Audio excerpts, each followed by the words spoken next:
everybody, welcome to the Amy Noel YouTube channel, Amy Noel and Dyslexia.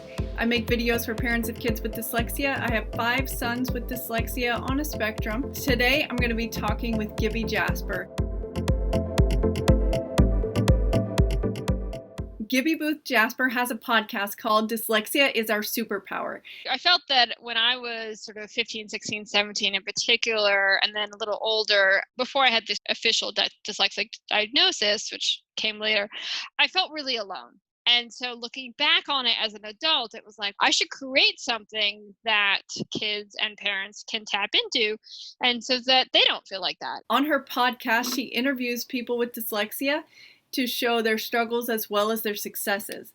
But after a while of doing these interviews, she realized that mostly parents were listening to her podcast and not kids, so she decided to make up the dyslexia superhero Super D. And now her episodes start with a story with Super D first and then go into an interview. I'm going to put links in the description to her first 4 parts of Super D, introducing Super D, and he talks about how dyslexia came to be. It's really creative, it's really fun. You can also ask Gibby to send a postcard to your child. Gibby and I got together last week and I shared a story with her about the time I broke my hand in an IEP meeting because I slammed the table so hard yelling at the principal. She's going to be releasing that on her podcast in a few months. So I decided to have her on my channel sharing a few stories. I'm going to break them into a couple YouTube videos. Without further ado, here is Gibby Jasper and her first story. This one, I definitely, just a heads up, it's a little dramatic, but I think a really important story to tell. When I was in third grade was a really tough year for me. The teacher and I did not see eye to eye at all. I really felt like she had it out for me.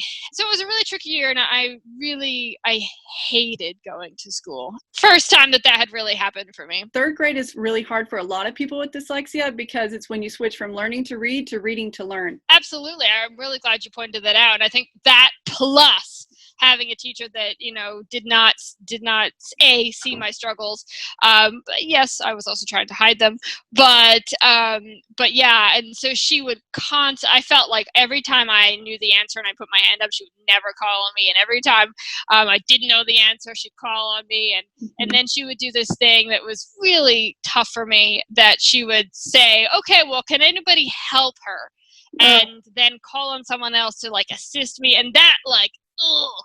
Whenever I talk to educators, I'm like, don't do that. It is horrible. She would also have us do a lot of things sort of out of the box and, projects and things. And most of the time that actually was good because it was different and it wasn't sort of so school-like. One day she goes, okay, so we're going to have a class spelling bee. And literally you could have just smacked me over the head with a chair. It was just I started panicking. And she told us that, I can't remember what day of the week it was, but it was a week away. I still cringed thinking about it. I just instantly was like, I can't do this. I just started panicking. And then I thought, she handed out the sheets of paper with all the different words and said, practice. These are some sample words. Practice these words. And so then I convinced myself, don't worry, Gibby, you got this. Just go home and just practice. So that was my plan. So I go home and I'm just starting practicing. And I can't even spell the first word.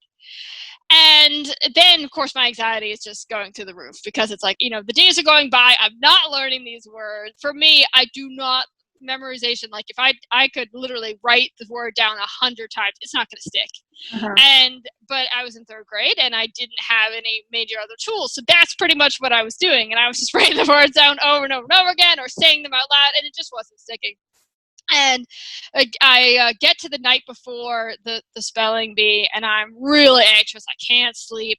And I go downstairs. It's 2 a.m. And I'm like, all right, well, maybe I'll get some juice. So I'm pouring some juice and I'm, pretty anxious and I'm a little shaky and I spill it. And so I go to get a paper towel and I wipe it down. And we have one of those trash cans where you stepped on the bottom and the top popped up. So I step on the bottom, the top pops up, and I'm about to throw the paper towel away. And I see this piece of meat that my mom has thrown away, and that it had definitely been buried in the fridge and had been there way too long, and was pretty gross. And so I look at it, and it was instantly relief. It was oh my God, this is my answer. This is my ticket out of the spelling bee. And so I pick it up, and it was rip the plastic off, and it was pretty disgusting. It smelled terrible. And I just started just eating it. And blood, I'm standing over the trash can, blood is dripping down my arm, like I'm gagging, and but at the same time, I am just so determined to eat as much of it as possible, because this is my answer. This is how I get out of the spelling bee. I'm going to get really sick. I won't have to go to school. So I get through about half of it, and then of course I bury it back in the trash so my mom can't see that half of it is now missing, and go upstairs to bed and brush my teeth 900 times. And at that point, my mom is I wakes her up and she's like, "What are you doing?" And I'm like, "Oh, I forgot to brush my teeth." and she's like, "Really?" But luckily that she didn't catch on that I was up to something. Went to bed and fell asleep pretty quickly, because I was like, all right, I'm pretty sure that I've done it. I'm pretty sure that my stomach is going to really have a problem with this. And luckily it did. I was really sick, and we had to be really sick not to go to school. And so I go to her in the morning and I say that I'm not feeling well and all this kind of stuff. And she's sort of like, "Oh, no, I think you're fine." And then she looks at me and she's like, "Oh, you're green." And I was like, yes. And inside, I felt terrible, but inside I'm smiling, because I'm like, I did it, yes.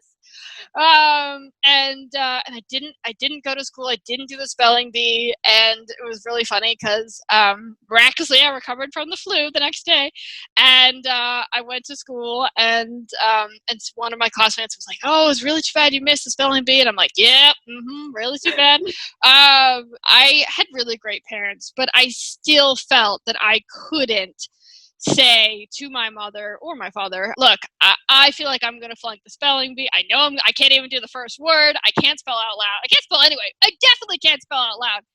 Please, please, please don't make me go to school." I was worried that they wouldn't understand that also, I had been so busy hiding all my other struggles that they didn't know that I hated the teacher. They didn't know I was really struggling in third grade, to the extent that it was there. So I think that this is a really important part of, as a parent, I'm certainly not saying it's easy, but to really trying to be aware that even if on the outside things look okay, that in the inside things can be absolute turmoil, and that, wanting and trying to create a space where the kid feels like it is safe and they can express stuff like this. I'm so amazed that you could eat all that meat without throwing up.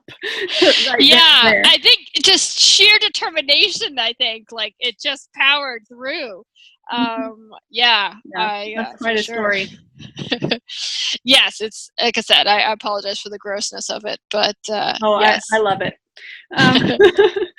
And my boys are going to love the grossness too. Excellent. That's it for today's video. Please like, share, and subscribe. Check out the links to Gibby's podcast in the description, and I'll share more of her stories next time.